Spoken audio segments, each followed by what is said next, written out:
everyone to Too Good to Be True. Thank you for taking the time to listen.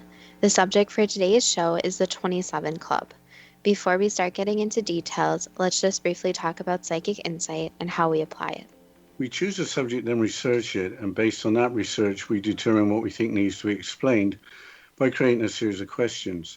Then Justina provides psychic insight to answer those questions. The psychic insight is narrated towards the end of the show. Accepting the psychic insight is a question of individual belief. Now let's go through the disclaimers. Here are the disclaimers. Neither of us claim to have any expertise in any subjects that we discuss. We relay the information we find through research in the psychic insight. We are always delighted to hear from the listeners. The show only lasts an hour. We don't have the time to present exhaustive research on any topic. This means that there will be information that we miss. We want to provide a basis for the psychic insight. We don't care if a theory turns out too good to be true, as the show name suggests. We are only interested in finding out more of the truth about topics. Spirit can only relate insight that is appropriate for our time and history. Free will cannot be affected. Only comments that are appropriate for our time can be given through the psychic insight. Much of the subject matter in shows may have already been covered many times in other media. We want to look into subjects in a new, different way and be thought-provoking. We are not so good with pronouncing names, we apologize, and neither of us have any particular knowledge of popular culture or modern history. If we have misstated anything, we apologize.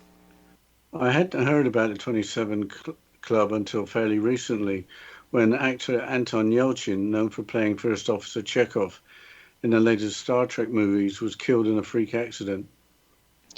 Why don't you provide a description of the 27 Club, especially as it is just a name with nothing official about it?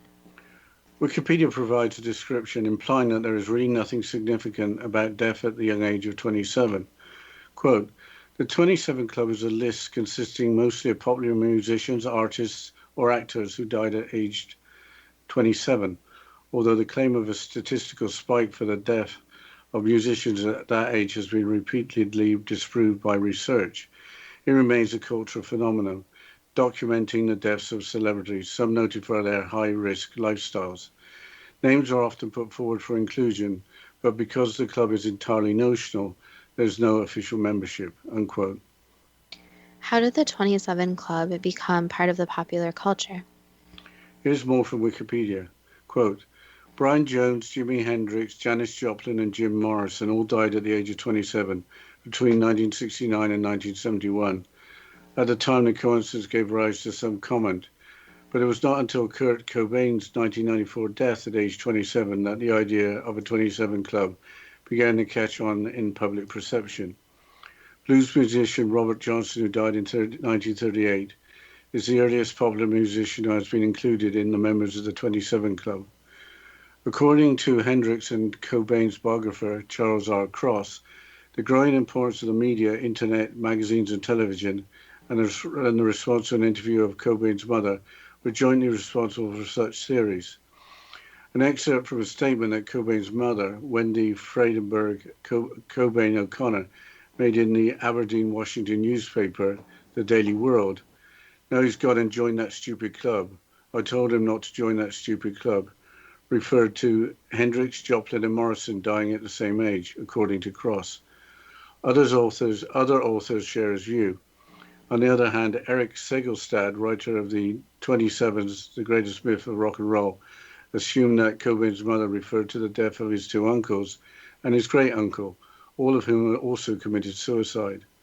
According to Cross, the events have led a set of conspiracy theorists to suggest the absurd notion that Kurt Cobain intentionally timed his death so he could join the 27 Club. In 2011, 17 years after Cobain's death, Amy Winehouse died at the age of 27, prompting a renewed swell of media attention devoted to the club once again. 3 years earlier, she had expressed the fear of dying at that age. An individual does not necessarily have to be a musician to qualify as a member of the 27 Club. Rolling Stone included television actor Jonathan Brandis, who committed suicide in 2003, in a list of members of the 27 Club. Anton Yelchin, who had played in a punk rock band but was primarily known as a film actor, was also described as a member of the club upon his death in 2016. Likewise, Jean-Michel Basquiat has been included in the 27 Club list, despite the relative brevity of his music career and his prominence as a graffiti artist and painter. Unquote. What research has been done on the significance of dying at age 27? Again, Wikipedia is the source. Quote, a study published in the British Medical Journal in December 2011 concluded that there was no increase in the risk of death for musicians at the age of 27, although the sample musicians faced an increased risk of death in their 20s and 30s. This was not limited to the age of 27. The 2015 article in The Independent also provided statistical evidence that popular musicians are not more likely to die at the age of 27, unquote. Why do you think that the idea came from for something strange happening when age 27? I think the first names included in the Wikipedia page tell the story. Those include Brian Jones, Jimi Hendrix, Janis Joplin, and Jim Morrison, who were either extremely famous in their time or following their deaths. Brian Jones was a member of the Rolling Stones, so very much a celebrity. Jimi Hendrix had broken through as an incredible rock guitarist, much admired by his peers. The fictional 1979 movie The Rose, starring Bette Midler, is based on the life of Janis Joplin, with the main character being crushed under the pressure of her career. Jim Morrison, who was a songwriter and lead vocalist of the rock band The Doors, became a symbol of 1960s counterculture. It seems that part of the fascination is the fame and fortune doesn't always result in happy endings. Why don't we go through individuals that are thought of as being members of the 27 Club? Rolling Stone magazine has published what they refer to as a brief history, including 20 individuals. The first included is blues artist Robert Johnson. Quote, one of the Delta blues' most celebrated and singular talents, Robert Johnson, recorded chilling folkloric songs about hellhounds, the devil, and general despair, amid swinging, dissonant, sometimes off-kilter guitar lines, the likes of which had reverberated through rock and roll for decades. He recorded less than 50 songs, including one later covered by Cream, Crossroad Blues, Captain Beefheart, Terraplane Blues, and the Rolling Stones, Love in Vain, Stop Breaking Down, and performed alongside the likes of Howling Wolf, Elmore James, and Memphis Slim as he rose to fame.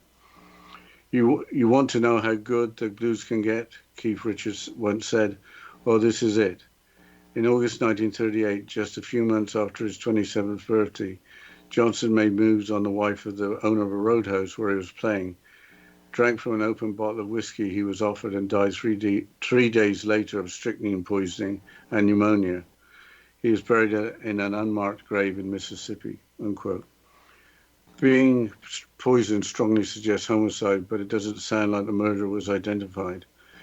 Keith Richards is known for being a member of the Rolling Stones throughout its existence, which leads on to Brian Jones, who also was an original member of the same group. What were the strange circumstances surrounding his death? Yes, the circumstances were strange, as related by Rolling Stone magazine. Quote, Jones' death at his country home in England in 1969 seems to be the result of his foolish behavior. To mix alcohol and drugs and then dive into the swimming pool was to swim directly into the arms of death. As clear as this seems, the death of Brian Jones has become one of the most persistent mysteries of rock and roll, with many people questioning the official version of what happened. Even members of the Rolling Stones have expressed doubts, and still the mystery of his death hasn't been solved, Keith Richards has said. I don't know what happened, but there was some nasty business going on, unquote. It sounds like there may be some conspiracy theories. In a 2019 article on the New Musical Express website, nasty business as described by Keith Richards appeared to be a possibility. Quote, fresh evidence has come to light over the alleged murder of the Rolling Stones guitarist Brian Jones. Jones died 50 years ago when he was found dead in the swimming pool of his home at Cotchard Farm in Sussex. Now, Jones' managers claim the guitarist was out of his mind on the night of his death on July the 3rd, 1969. Tom Kaylock makes the claim in a previously unseen interview, which will be shown in the new Netflix documentary about the conspiracy theory surrounding Jones' death.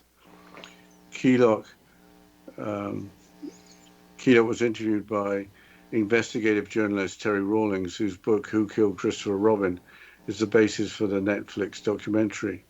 Its title is a reference to Cotswold Farm, having been the inspiration for A. A. Milne when he created Winnie the Pooh. Rawlings interviewed Keylock in 2019, but his interviewers remained unseen until now. In the interview, Keylock is shown telling Rawlings what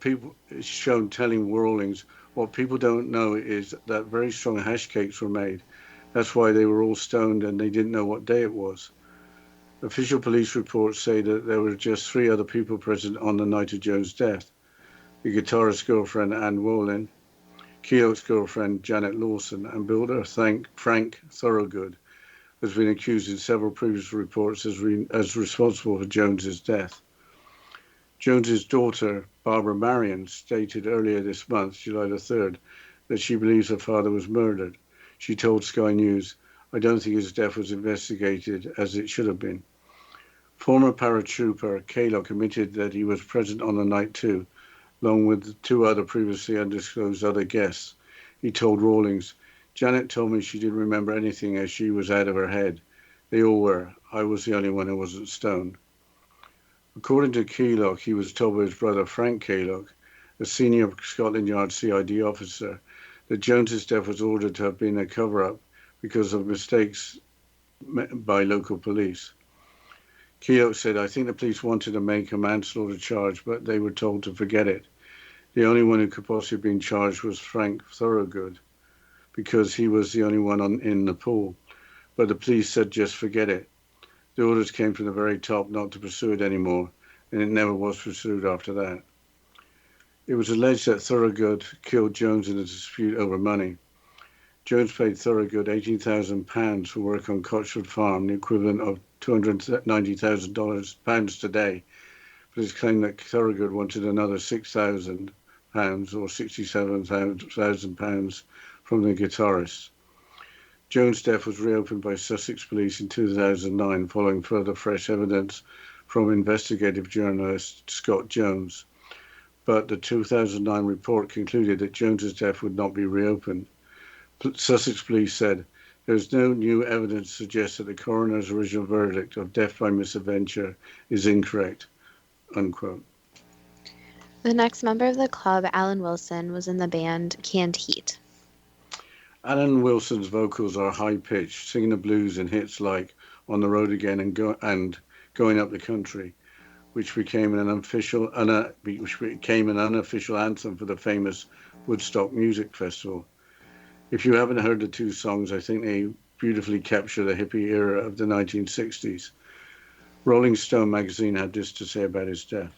Quote, "Canned Heat enjoyed considerable artistic and commercial success, crowned by an appearance at Woodstock in 1969, but guitarist Blind Al Wilson was a troubled man. Like many in the 27 Club, he was estranged from his family. He lacked confidence and suffered from depression. One of his eccentric habits was sleeping outdoors, as he did at vocalist Bob Hite's house in Los Angeles on the last night of his life. Wilson's body was found in Hite's yard on September the 3rd, 1970. His hands were crossed over his chest, and there was a bottle of the barbiturate Seconal by his side. Cause of death was officially given as an accidental overdose of barbiturates, but drummer Fito de la Parra has said he believes Wilson committed suicide." Unquote. We'll have to continue after this short break, and you're listening to Too Good to Be True with Justina Marsh and Pete Marsh on the X Zone Broadcast Network, www.xzbn.net.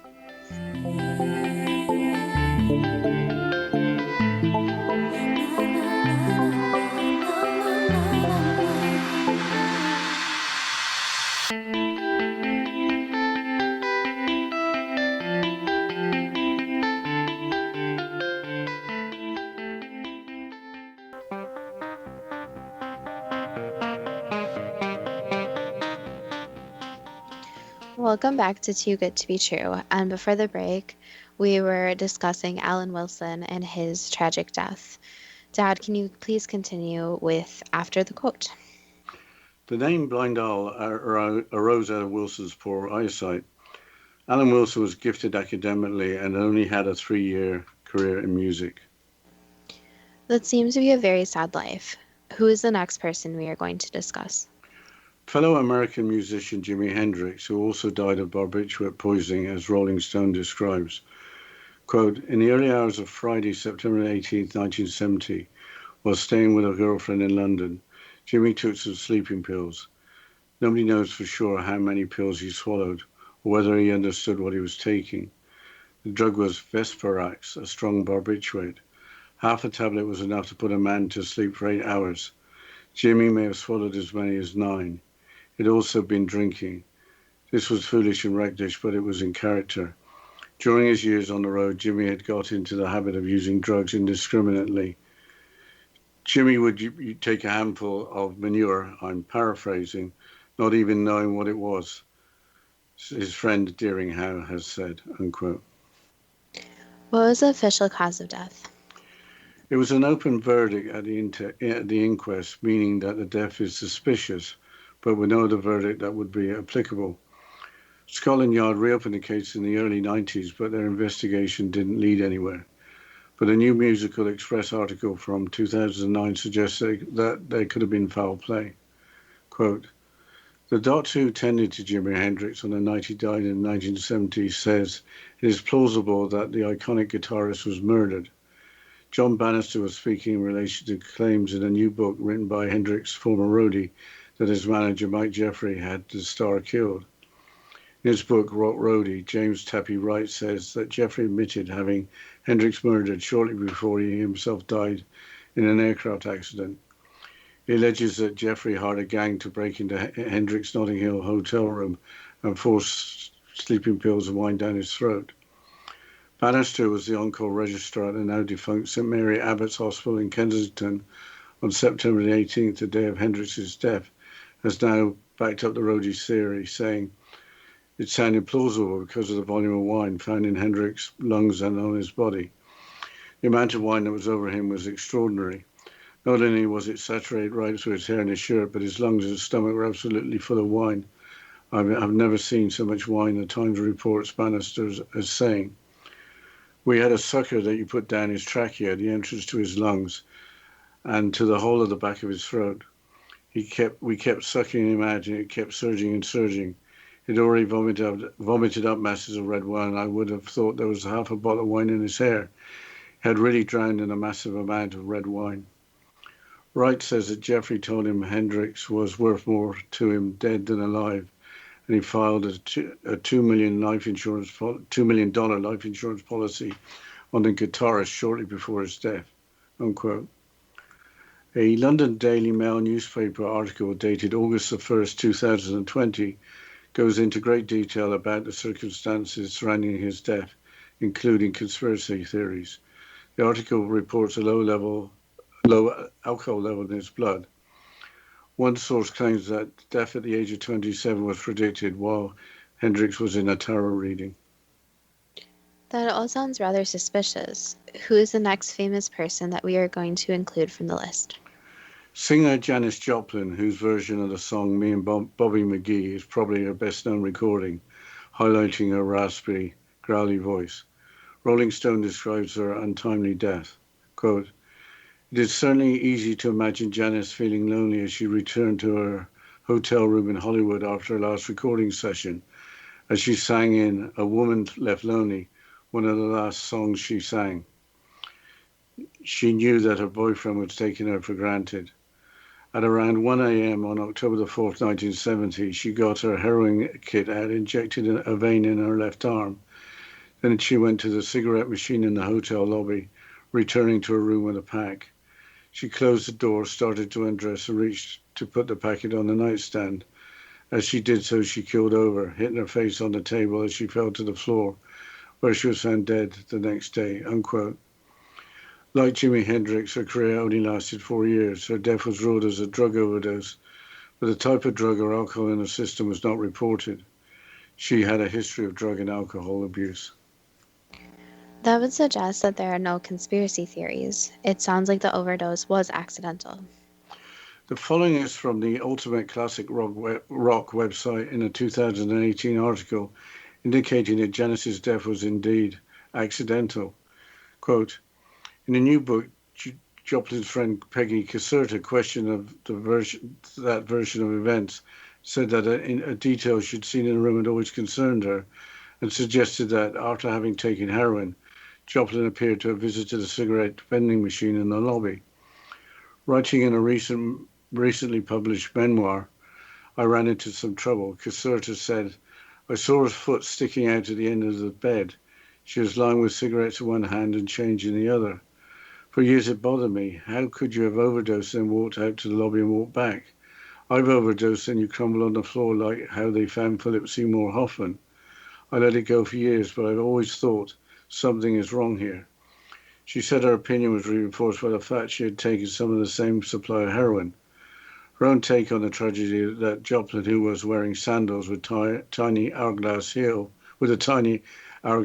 had tripped on the room's deep shag carpet, fallen and broken her nose, which led her to asphyxiate, unquote.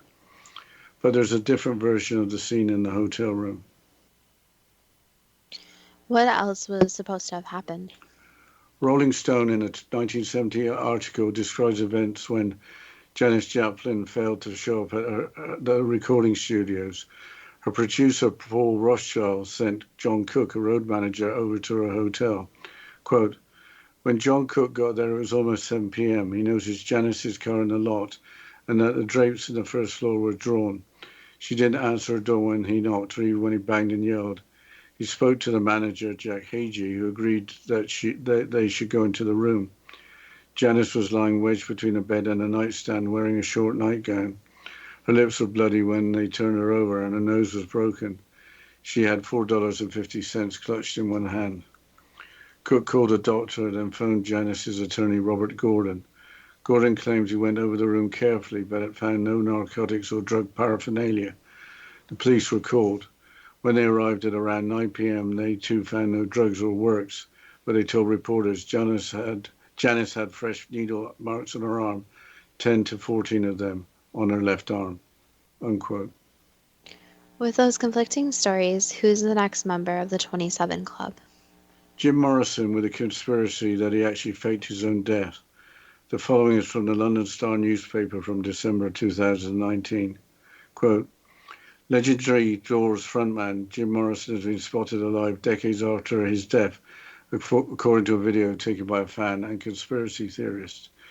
In a bizarre video of the encounter, the YouTube user explains that he had been waiting in traffic at a red light in Broadway Hill, Schenectady, when he spotted Jim riding a bicycle. They added that when they spotted the Morrison lookalike on September 16th, they beeped their horn at him and waved back. In the strange clip, an old man in a plaid shirt can be seen peeling towards the car on a bicycle fitted with a basket. The bearded bloke, who also had a long mane of grey hair, lifts up his arm and waves cheerily on his way past. The YouTuber says they plan to catch him one day for an interview, now that they know the area where the man lives, unquote. I don't believe any of that, but what does Rolling Stone have to say about his reported death? Not very much in terms of the circumstances surrounding Morrison's death. Quote, the cult of Jim Morrison grew posthumously, taking off in 1979 when Francis Ford Coppola used the end in the soundtrack for Apocalypse Now. Part of the cult of Jim was the coincidence of him dying at the same age as Brian, Jimmy, and Janis. The 27 link helped reinforce the idea that Jim had been special, that his death was fated, that there was something weird going on. The fact that Jim's girlfriend had died at the same age underlined the weirdness of the coincidence. The legend was familiar to everybody with an interest in popular music by 1994, when Kurt Cobain decided to join the club, unquote. The quote doesn't say much about the circumstances surrounding his death. No, the biography website provides details. Quote, by the time the Doors released their fourth album, drugs and alcohol were taking their toll on Morrison. His performances were affected and he was unreliable, missing sessions in the recording studio. The next LP was Morrison Hotel, which included the smash hit Riders on the Storm. After recording LA Woman in 1971, Morrison decided to take some time off and moved to Paris with his girlfriend Pamela Courson. This is where the mystery surrounding his death begins. On the morning of Saturday, July the 3rd, 1971, Morrison died of a heart attack brought on by drugs. So the simple answer to how he died is a heart attack from using heroin. However, no one is really sure what happened, as Pam's account of the events changed several times and her story is unreliable because of her drug use and emotional state. One account, she even lied and said he never took drugs. Morrison's drug of choice was cocaine. He didn't like heroin, saying it made him sick. Pam, however, preferred heroin, and the two argued about this as he didn't want her using it. One night he came to the apartment and saw Pam with some white powder on the table. When he asked what it was, she lied and said it was cocaine. He snorted some and almost immediately had a heart attack. Pam panicked, ran for help, and then they put him in a tub of warm water, which helps revive heroin users. But it was too late, and he died of an overdose, though not intentional, of heroin. There was no autopsy performed, as that is only done if foul play is suspected. He was buried within 3 days in the Poets' Corner of Paris's Père Lachaise Cemetery. If she lied to Morrison about the drug, she may have blamed herself for his death. She died 3 years later of a heroin overdose. Another version of his story was him waking up, coughing up blood, taking a bath, and having the heart attack. Other rumors include him faking his death and his death happening at a Paris nightclub and his body being taken to the apartment. Unquote. We don't have time to discuss every member of the 27 Club, but who else is well known among these included? We can't leave out Kurt Cobain, who fronted the rock band Nirvana, famous for grunge rock. Rolling Stone includes the following, quote, Kurt Cobain's body was discovered by an electrician on Friday, April 8, 1994. The answer to the question posed by the authors of Who Killed Kurt Cobain is simple. Kurt Cobain killed himself. He did so with sudden self-inflicted violence, leaving written evidence of his state of mind. Kurt's substance abuse counselor remembered how worried the musician had been about losing his home in a lawsuit. Suicidal people tend to want to make a statement, Niall Stimson said. I just kind of felt he killed himself in his house, as if to say, you're not going to take my house, no matter what, unquote. I think that the controversy surrounding Cobain's death is pretty well known. A best-selling book claiming that Cobain was murdered was published in 2004, as Wikipedia describes. Quote, Love and Death, The Murder of Kurt Cobain, published by Simon & Schuster, is a collaborative investigative journalism book written by Ian Halperin and Max Wallace, purporting to show that Nirvana lead singer and guitarist Kurt Cobain, believed to have committed suicide, was in fact murdered, possibly at the behest of his wife Courtney Love. It is a follow-up to the author's 1998 bestseller on the same subject, Who Killed Kurt Cobain.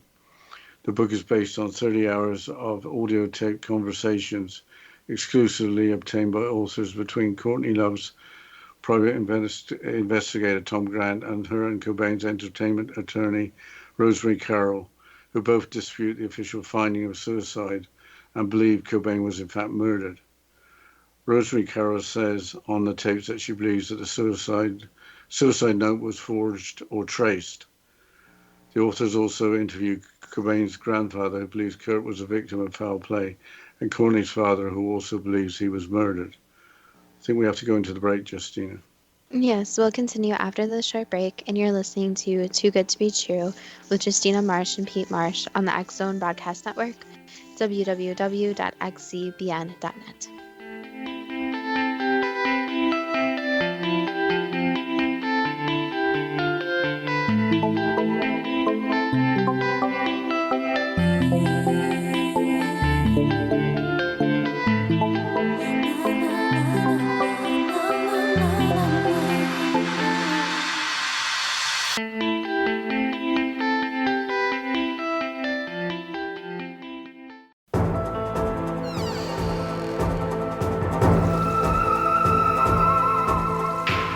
And that's too good to be true. And before the break, Dad, you were quoting from a Wikipedia article about Kurt Cobain. Can you please continue?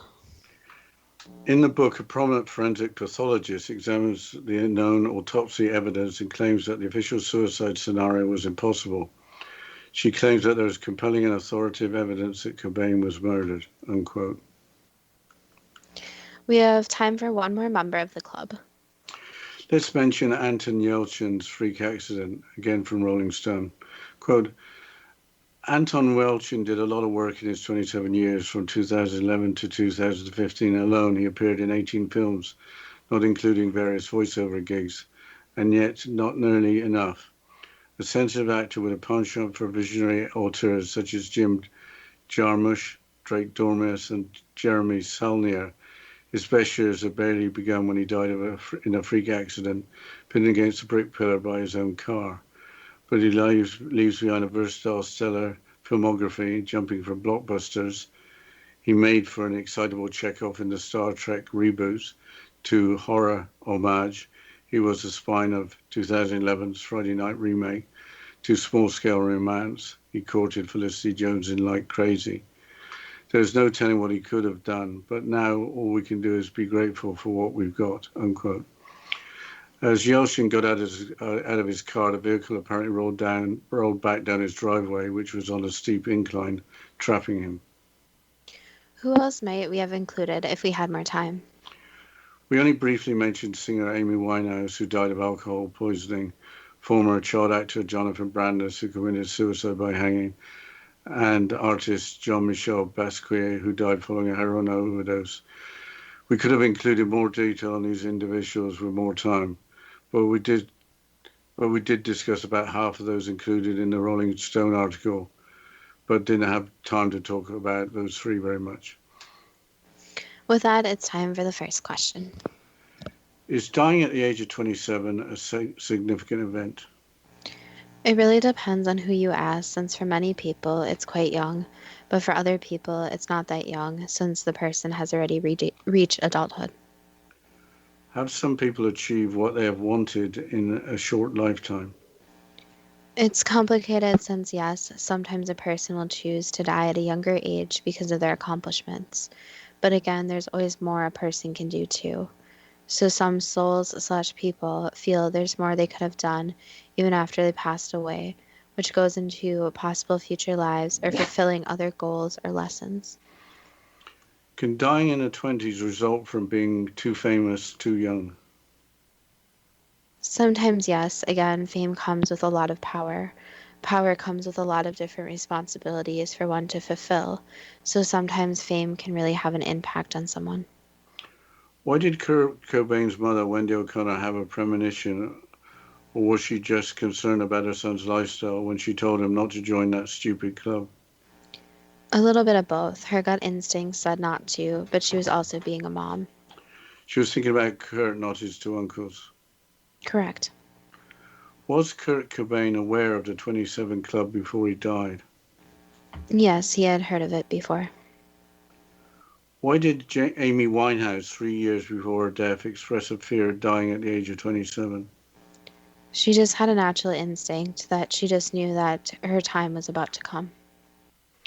Is there actually no increase in risk of death for musicians at the age of 27?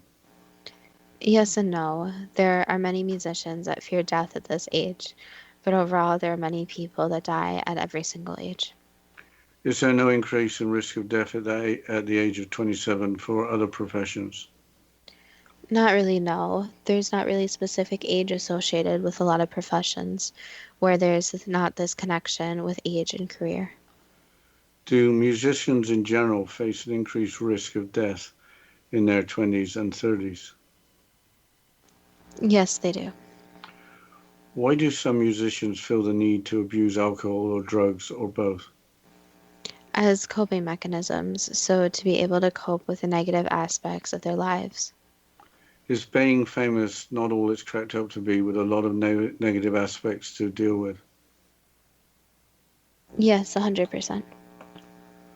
Why was the late 60s and early 70s a time when many famous musicians were reported to abuse alcohol or drugs or both. It was an era when it was more cool, you could say, where many musicians used that to connect with their music and make their music in a different way. Did the particular fame or celebrity of those who died at the age of 27 lead to the idea of the 27 Club? Yes. Is the idea that fame and fortune doesn't necessarily lead to happiness part of the fascination of the 27 Club? Yes, since many people wish they had more money. But again, just because you have money, it doesn't mean you're happy. Moving on to Robert Johnson, why was his music so influential for modern rock bands? Basically, since it had a more unique sound, so other bands wanted to copy this sound. For bands in the 60s to be influenced by music from decades before must have been really special. Yes, that's correct. Where again, music is almost its own language, where it almost speaks to different people. Was the whiskey that Johnson drank in the Roadhouse where he was playing 3 days before his death laced with strychnine? Yes, Was the motive for the poisoning associated with Johnson making moves on the wife of the owner of the Roadhouse? partially, but also with other affairs he was having. So Johnson was poisoned by someone who was jealous of him. Yes, What can we learn from the life of Robert Johnson?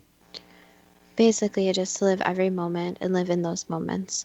So nobody knows when it's going to be their last. So make sure to live every one like it's your last. Was it on Johnson's life path to die at 27? Yes and no. So technically, everyone has a set death date, but his wasn't fully written in stone, you could say. Is there anything else you could say about the death of Robert Johnson? Just to be really careful with your drinks. So even today, drinks easily get poisoned or even drugged. So to be very careful with your drinks and only obviously drink with people you trust. That includes alcoholic and non-alcoholic drinks. Changing subject to Brian Jones of the Rolling Stones, on the night of his death, had he eaten strong hash cakes and was extremely high? He was high, yes. Had he also consumed a significant quantity of alcohol?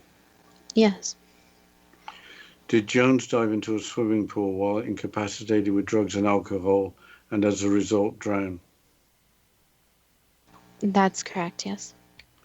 Was foul play involved? No. Were there missteps in the investigation that were covered up? No, there were not. Basically, the investigation was pretty open and closed, and unfortunately, accidental drowning, especially with impairment, happened quite often. Why was fellow Rolling Stone group member Keith Richards suspicious of the drowning? Basically, since to him it just didn't make any sense. And also, when someone goes through grief, there's a denial period.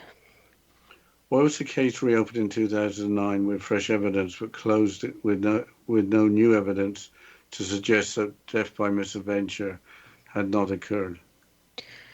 Basically, again, it was hard to link all the evidence at the time since there wasn't much found. So basically, it was reopened to re examine since the case is so famous.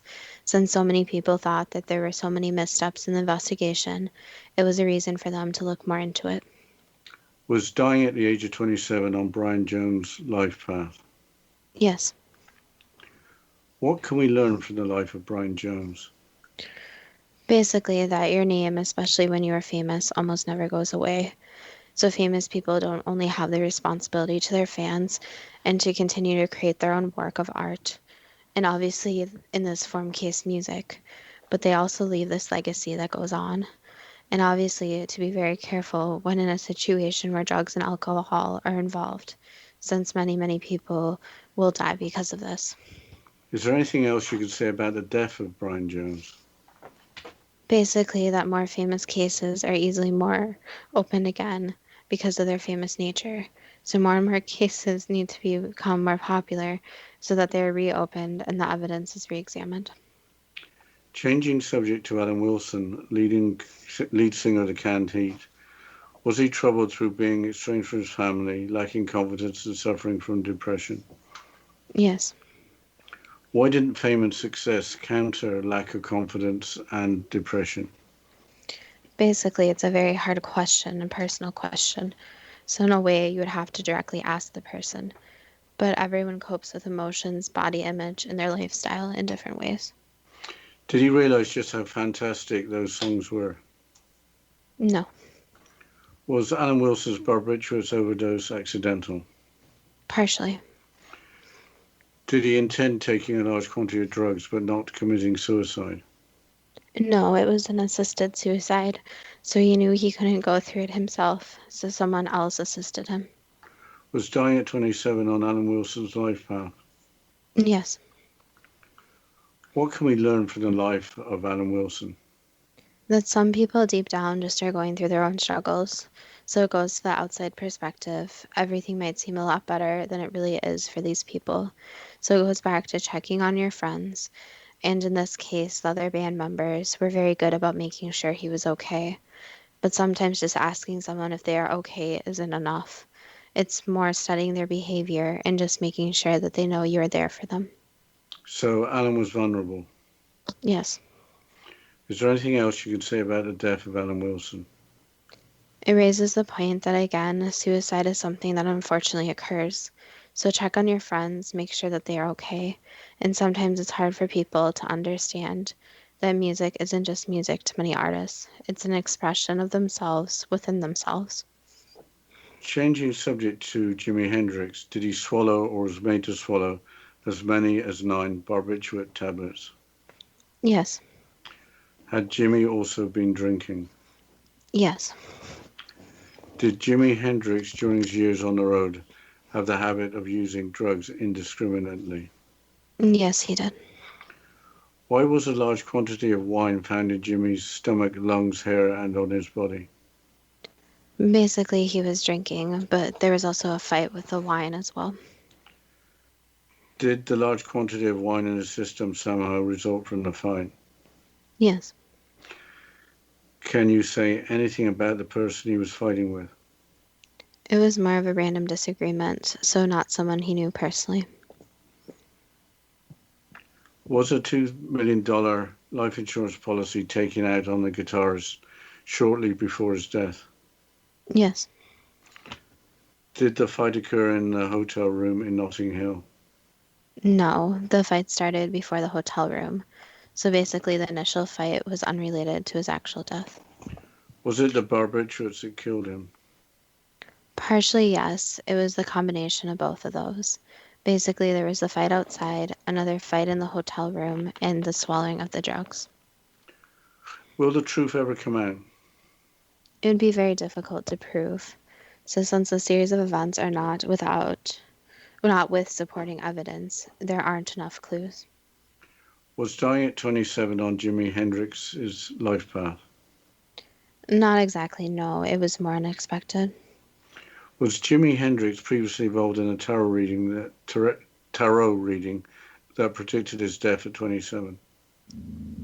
He had multiple readings, and some of them, yes, predicted his death, but obviously other ones were not totally truthful. What can we learn from the life of Jimi Hendrix? To be careful who you fight with, since you never know who is going to stab you in the back. You mean that figuratively, right? Yes. Is there anything else you can say about the death of Jimi Hendrix?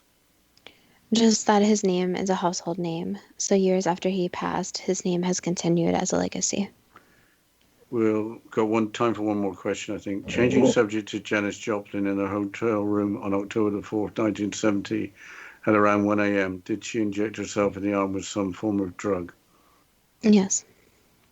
I think we have to go into the break, honey. Yes, we'll continue after this short break, and you're listening to Too Good to Be True with Justina Marsh and Pete Marsh on the X Zone Broadcast Network, www.xzbn.net.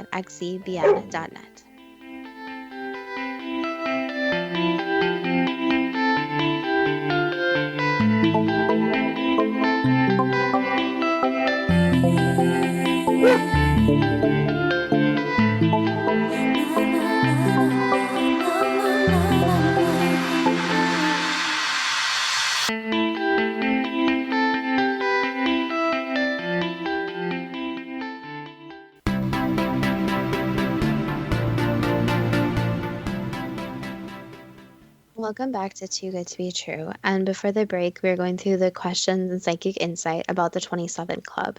Dad, can you please continue with the questions? Yes, we were talking about Janis Joplin. Did she then go to the cigarette machine in the hotel lobby, returning to her room with a pack of cigarettes? Yes, At that point, did she fall towards the floor? that's correct, yes. Why was the type of drug or alcohol in her system not reported? Basically, it was human error, you could call it. Was Janis Joplin found by her friend Peggy Caserta with her foot sticking out of the end of out at the end of the bed? Yes, Alternatively, was she found by John Cook lying wedged between the bed and a nightstand? no. Is the story that included John Cook false? For the most part, yes. Why was there an alternative story? Basically, just trying to cover up the death. Was Janis found lying with cigarettes in one hand and money in the other, or just money in one hand? Just money. Was it possible for her to actually overdose and then walk out to the lobby and walk back? Yes, Did Janis trip on the room's deep shag carpet, fall breaking her nose, leading her to asphyxiate? that's not the full truth, no. The drugs were mostly responsible for her death. When Janis Joplin's attorney arrived, why did he report that he found no narcotics or drug paraphernalia? He was trying to cover up what was occurring with her and her drug use, yes. Later, when the police arrived, why did they also find no narcotics or drug paraphernalia? They were already removed from the scene. Was that by our friend Peggy Caserta? Yes, Did Janis have 10 to 14 fresh needle marks on her left arm? yes. Was Janis Joplin's death accidental, if not inevitable? It was accidental, yes, but these drugs were laced with other substances, so it wasn't really in her control. I mentioned inevitable because of her lifestyle. Was tragedy going to occur at some time? Yes and no again. Some people get very lucky, especially when it comes to their drug use, while others are just more unlucky. So there's always the possibility that she could stop using and become clean. So on this occasion, it was a badly contaminated drug that proved fatal. Yes. Was dying at 27 on Janis Joplin's life path? No. What can we learn from the life of Janis Joplin? That again, some people use very different coping mechanisms, and drug use is actually quite common where people use it as a coping mechanism. So, again, check on your friends, really monitor them, and especially when it comes to buying drugs, even not even the rich and famous always know what they're buying. Is there anything else you can say about the death of Janis Joplin? That for anyone struggling with drug use, it's not something to be embarrassed about, but it's something that you should be more open with your friends. And as a good friend, instead of trying to cover up their drug use, it's time to get them help and support them in a positive way. Changing subject to Jim Morrison, was he seen alive in 2019 on a bicycle at a red light in Schenectady in New York State? No, that was not him. Was it just a coincidence that Jim Morrison's girlfriend died at the age of 27? It was more of a plan where they almost had a pact that they would die at the same age. Did Jim Morrison die of a heart attack brought on by heroin? No, What did he actually die of? just a normal heart attack. There was no correlation to the heroin. So drug abuse had no effect on the cause of death. Correct. Why did his girlfriend, Pamela Corson's account of the events change several times? Just confusion, so shock and confusion. Oh, excuse me. Was there any reason why the heart attack was triggered? It was just the natural progression of the heart, where the heart just had too much. So it really wasn't a trigger. It was just time for it to occur. Did his death actually occur in a Paris nightclub with his body being taken to the apartment? Yes. Why did they move the body from the nightclub? Basically, to try to make it seem that no one else would be blamed. So they were worried if they left the body where it was, they would be blamed. Was dying at 27 on Morrison's life path? Yes. What can we learn from the life of Jim Morrison? That unfortunately, that sometimes a person is going to pass away, and it's just on their timeline to do so. So other events may seem to have caused the death, but sometimes it's just a person's time. Is that one reason why he went to Paris? Yes, He knew his life was short. yes. Is there anything else you can say about the death of Jim Morrison? Again, going back to living each day like it's your last, being as positive as possible, and just trying to enjoy life. Changing subject to Kurt Cobain. At the time of his death, was he in a suicidal state of mind? Yes, he was unwell. Was he worried about losing his home in a lawsuit? Yes, he was. Had the suicide note been faked? Yes. Was foul play involved in his death? Yes and no. There was foul play that was partially involved, but wasn't what caused the full death. Based on the known autopsy evidence, was suicide impossible? That's correct. Even though foul play was involved, did Kurt Cobain actually commit suicide? Again, it was assisted, so technically not full suicide, so an assisted suicide.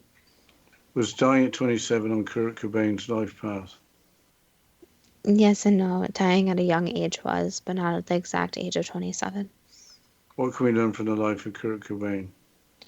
Again, it goes back to the mental health struggle, where many people struggle with mental health issues, and again, checking on your friends and getting them help in a more positive way. So there's a lot of support out there for people struggling with mental health issues.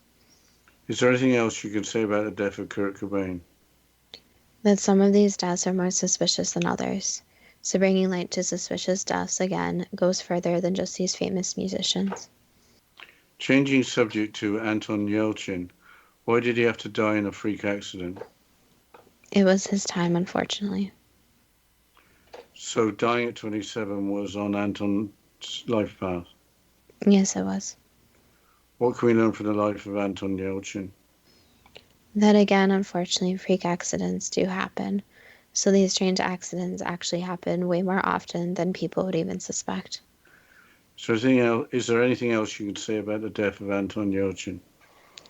That it was just a shocking event. So it was something very unexpected to the public. Changing subject to Amy Winehouse. Why did she drink so much that she died of alcohol poisoning? She didn't know her limit. Was dying at 27 on Amy Winehouse's life path? No, not at all. What can we learn from the life of Amy Winehouse? Her death is difficult since she didn't realize how far she was pushing herself and her body. And it goes again to the awareness that alcohol poisoning is a real thing. So you can drink too much that your body can't handle the alcohol, and it's possible to pass away from this. So sometimes partying and trying to escape reality is unfortunately what really harms a person in the long run. So she didn't mean to harm herself in any way. She was just trying to escape from what she was trying to escape from. Was she trying to escape from being so famous so young? Yes, and trying to be as perfect as possible. Is there anything you can say about the death of Amy? Anything else you can say about the death of Amy Winehouse? Just that her type of music was singing, and she had one of those unique voices that everyone knows. Changing subject to Jonathan Brandis. Could his suicide have been prevented? That's a complex question where there's not really an answer to that. So any suicide technically can be prevented, but again, there's no way to change the past. Was dying at 27 on the life path of Jonathan Brandis? Again, yes and no. Dying younger, yes, but the exact age, no. What can we learn from the life of Jonathan Brandis? It goes back on checking on your friends and also understanding that people who are child stars are often very troubled. So being careful what you expose your children to at a very young age, since adults can handle a lot more of the serious world versus children, where they need the structure, need the schooling, and the actual progression of friends. So forcing a child into something too young can have very negative effects. Is there anything you can say about the death of Jonathan Brandis? It goes back that sometimes people pretend to be the happiest from the outside when they are the saddest on the inside. That was the last answer. Is increased happiness as a result of fame and fortune too good to be true? That depends on what you are prepared to believe. Well, I thought there were some surprises there, especially Jim Morrison, who pretty much died of natural causes. That doesn't go with the whole fable of Jim Morrison and the Doors. Well, I think overall the 27 Club is kind of a correlation of all these deaths where some of them seem suspicious, some of them are being looked into further. But since all these people were so famous and they all did die at the same age, they basically got grouped together. Yeah, I looked at musicians, actors, whoever, who died at age of 25 and 26, and I was going to include that, but really it was interesting that there weren't the names that there were at age 27. Hendrix, Joplin, Jim Morrison, so forth. I mean, Kurt Cobain, they were all absolutely household names. And of course, that's a reason for the club, I guess. Yes, I think the biggest takeaway I had from this episode was that there was kind of two topics that were discussed was drug use and suicide. And it seems like in a lot of these people's lives, they use coping mechanisms. So they use drug, alcohol, different coping mechanisms to deal with their fame. So I think one of the takeaways too is that even famous people who seem to have money and have everything going for them can't really handle it fully sometimes, and they reach for these different unhealthy coping mechanisms. I think it should be said because I was around in the 60s. I wasn't very old, but it was the first time that through popular music that people had that level of fame. I guess in the big band era there were some similar levels of fame, but it wasn't in the same way. It was a different culture, and all of a sudden, the ordinary bloke who was talented became famous, and it was even interesting on BBC on broadcasting. It was looked down upon somebody actually being interviewed with an ordinary accent. It was totally new, so I would imagine in the 60s it was even more difficult to cope. But I think another lesson kind of from the psychic insight is to check on your friends, especially right now with the whole world situation and there's a lot of negativity out there, especially right now. You need to make sure your friends are okay. So, even sending them a simple text, asking them how they're doing, checking in on them, even, stopping by with something as a gift, things like that really do make a difference. So, obviously, suicide can't be prevented, but it's really important to have those social interactions and just make sure the people around you are doing okay as well. It's interesting you say that because I've been saying that to whoever would listen that this experience recently, I've not experienced anything like it because life has sort of gone on as usual for decades. But the 1960s was a time of chopping and changing, change, dramatic events, things that were totally unexpected, social upheaval, and so forth. So it's not quite the same as the 60s, but it's the same sort of feeling. Yes, I think that it just goes back to that in many of these circumstances, it's not that the deaths could be prevented, but you never know what would have happened if the events slightly changed. And also, I think it goes back to that, even obviously in this case, we talked about celebrities, famous people, but even everyday people cope with some of the same issues we discussed. But I would like to also mention our Facebook page at Too Good to Be True with the first two spelled TWO, and our Instagram page at TWOGTBT. You can contact us there if you have any suggestions for shows. Maybe you know about a different age a bunch of people ended up mysteriously passing away from, maybe some conspiracy theories, maybe even some weird creature that might be existing right now. You can contact us on there. And again, thank you so much to all the listeners, and we look forward to next week's show.